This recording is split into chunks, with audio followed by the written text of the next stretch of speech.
you? Welcome to Solution on Wheels. We have a special English program from this Monday onwards, and we're very happy to have the founder and chief editor of Harbour Times, Andrew. Vincent, good to be back. To be the guest host. Thank you. Last time we talked about how you develop the idea and the concept behind the Harbour Times. Yes. And I find it very interesting that the centerfold of Harbour Times is actually an agenda, the political agenda in the next 7 to 14 days. Yes. So we brainstorm and have an idea that why don't we just talk about the week ahead in terms of politics. Well, I think a lot of media tries to see through what will happen in the next 7 days. Right. But we will do it slightly differently. Yeah. We will drill deeper and also try to discover what sort of solutions we'll be finding out or we'll be trying to solve within the next 7 days. Okay. So how should we start? We start with... Well, we've got, there's different things to look at. There's a couple of developing stories I think should be interesting for people to keep an eye on. And then as well, we can drill down a little bit into what's happening in individual LegCo meetings, because that's sometimes where the meat of the action happens. It isn't always flashy, but sometimes that's where the real details get dealt with. Great. Yeah. So developing stories. Okay. What's up, developing stories? I think one of the most interesting that's on the scene right now is the kind of the beginning of the rumblings of a potential battle between the civil servants and the government over pay raises. I think everybody kind of knows the top level story, which is the recommendations have come. Using the same system they've been using for 20 years, and the pay raises recommended are not keeping up with inflation, and that's a real shift. Now, we have to remember that this system looks at what's happening in the private sector, and then tries to apply that to the civil servants, but that means that the general public, the private sector, is not keeping up with inflation either. Now, that means that they're not getting pay raises. One by one, they're being told their pay raises are not going to keep up with inflation. But when it happens to the civil servants, it's all at once. And they're organized to complain. They're starting to make some noise about it, and now the police are getting in on the action. You know what? Traditionally, the police has been the most vocal in terms of civil servants' pay. Yes. And they are usually the foreigners in expressing their concerns. I remembered that during Donald Trump's era, the police has made a very big problem, big headache for the Civil Service Bureau, especially when the police commissioner, was away from Hong Kong for a business trip. Yes. And then they have to wait for the police commissioners to come back in order to really express their views of the police force and all that. Even the Secretary of Civil Service and even the Chief Executive. Or the Secretary for Security, for that matter. They express their views, they want the police to cooperate, nobody wants to talk to them. Yes. You remember that Donald Trump said that my family actually has a lot of policemen. Oh, yeah, he grew up in a policeman's compound. Yeah, exactly. Right next to my old office. And even that does not actually move the police in any way. They have to wait for the commissioner to come back and then start the negotiation. So it could be a big problem. It could be a big problem. I think people need to keep an eye on this. Morale of the police is very important. And it's funny because this kind of leads into my second thing that I noticed is now it's not the police commissioner who's out of town, but C.Y. Leung. Yeah. He's on a 5-day trip to the United States, just when the civil servants are getting restless. Have the civil servants time? Now, this trip has been set for a long time. This is not set to, it's not like he just decided to jet off to the United States. This has been in the works for ages. But the civil servants, I'm wondering if they're looking at this, if there's going to be some talks behind the scene while he's out of town to let things calm down. So he's going off to the United States. Some people are making a big deal about the fact that he's not meeting with senior level officials. I don't know if that's such a big deal. He's more interested in trade at this point. I think what is interesting is there's an IT mission to California at the same time as the chief executive is going to New York. There are going to be senior government officials on both. What I want to know and keep a watch on is, are any of the tech entrepreneurs from Hong Kong going to go rogue and start talking about the U.S. government program to look into what's going on inside Microsoft, Gmail, with Google, Yahoo, and their monitoring of foreigners' email accounts, their video, their everything. International news. Yeah. It is an international issue, particularly when the guy who announced this to the world decided that he has to do it in Hong Kong because he believed that this is a place with freedom of speech, so that it is the safest place to do that. Yes. Yeah. To expose the scandals in the States. In the States, but it applies to people in Hong Kong. My whole company's run off of Gmail. I think a lot of people here use it. And so that raises the question. People in China, they kind of accept the Chinese government works with, Sina.com and Weibo and everybody. Now they find out the U.S. is maybe not so far off. Obama, they just had the big summit, cybersecurity big thing in the United States. So I'm curious to see if any of the Hong Kongers are going to speak out when they're in California and say, hey, what's going on? How can we protect our privacy? Yeah, but it would be very difficult, if not embarrassed, if our chief executive, as well as the people or the representative from the Trade Development Council, to express their views in this aspect. Zero chance of that happening. Yeah, it's so not going to difficult. happen. I mean, it'll probably be an IT guy, because you don't go into, you're not an IT entrepreneur unless you're a little bit crazy already. And crazy in all the right ways. You tell me about it. I'm doing IT as well. Okay, I can see that little bit of crazy in you. All right, so that's developing stories. Developing stories. I guess the other thing that people should have on their radar, this goes to events happening in Hong Kong, but also what's happening in LegCo, is people looking at the double stamp duty, special stamp duty. This afternoon, Momentum 107 is an anti-tax group run by a guy named Raymond Ho, district councilor in Sai Kung. They're having a very strongly opposed, they're very strongly opposed to this, and they're having a big event this afternoon down in Wan Chai. And then on Thursday in LegCo, the Bills Committee is going to be taking deputations from local business groups, think tanks, international chambers of commerce. Of course, they're interested in the special stamp duty, but also the doubling of the stamp duty. Yeah. And it's an interesting week because Wednesday is the Dragon Boat Festival. Yep. So they don't have the main assembly. That's right. However, yeah. Today, Monday, Tuesday, and also Thursday, Friday, they all have very big ticket issues, big ticket item in the panels and in the subcommittee as well. Yeah. People usually forget that even the Public Works Subcommittee, they handle really, really big projects that handle a lot of a huge sum of taxpayers' money. Yeah, absolutely. Like Tuesday morning, Public Works, people think it's boring. Like we're looking at waterworks being developed up to Pak Tai Shek, the Kai Tak Nulla redevelopment.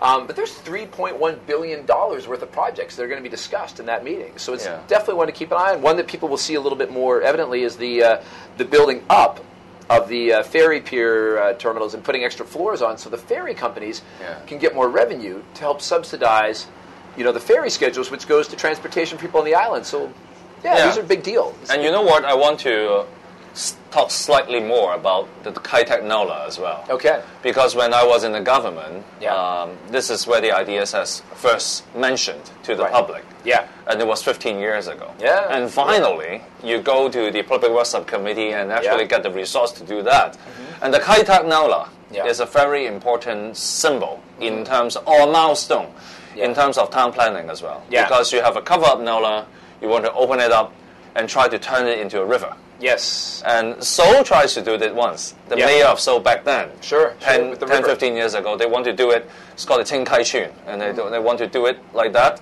And it actually transforms Seoul.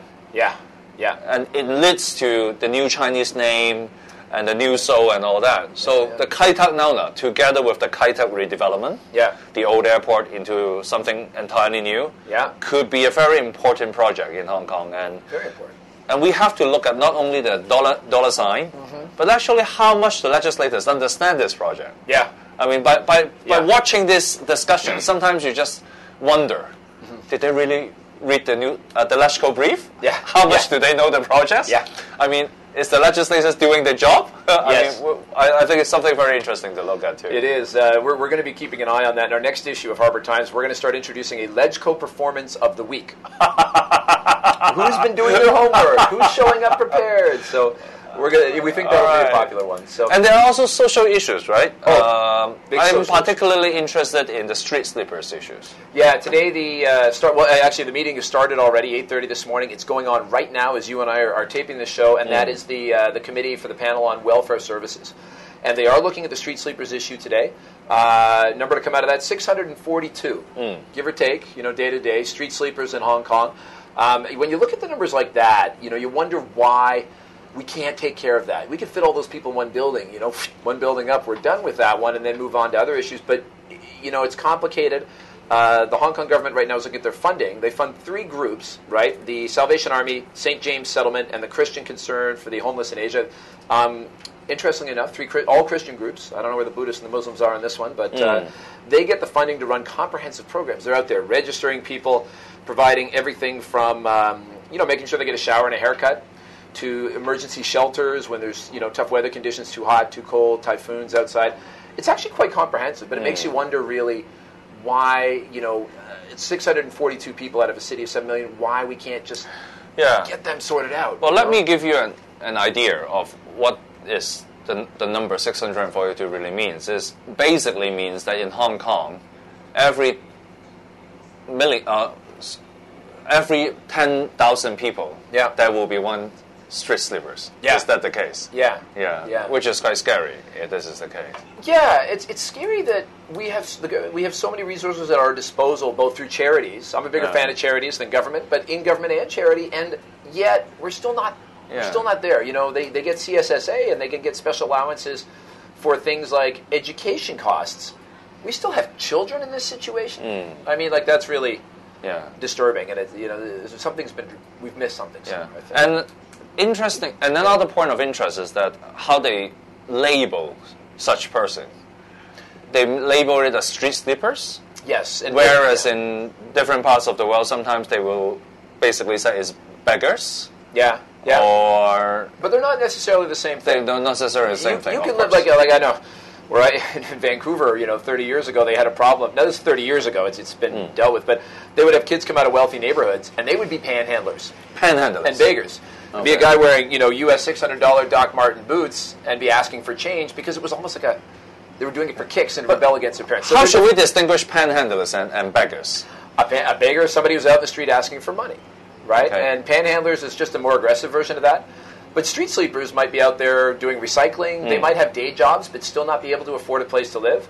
Maybe they don't want to live in a cage home, and they've been able to sort out some kind of an outdoor sleeping arrangement, sleeping rough, that they prefer to being in a cage home. Yeah, but I have a worry at the back of my head. Yeah. The fact that the government labeled them as street sleepers means that they more or less want to do it only as a housing issue.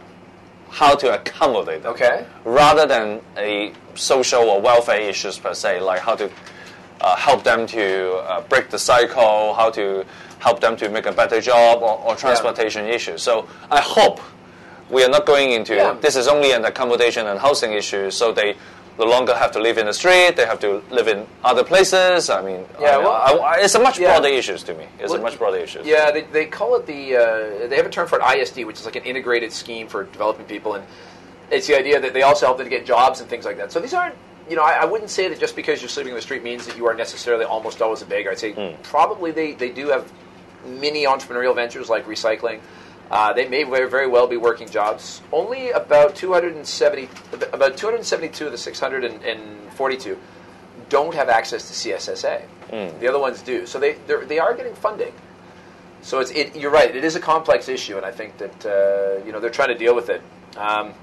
Other issues they're looking at today in the Welfare Committee is the scheme whereby people who are getting their old age allowance can live in Guangdong, and they're already looking at expanding it and saying, how would we administer that if people lived in places like Fujian?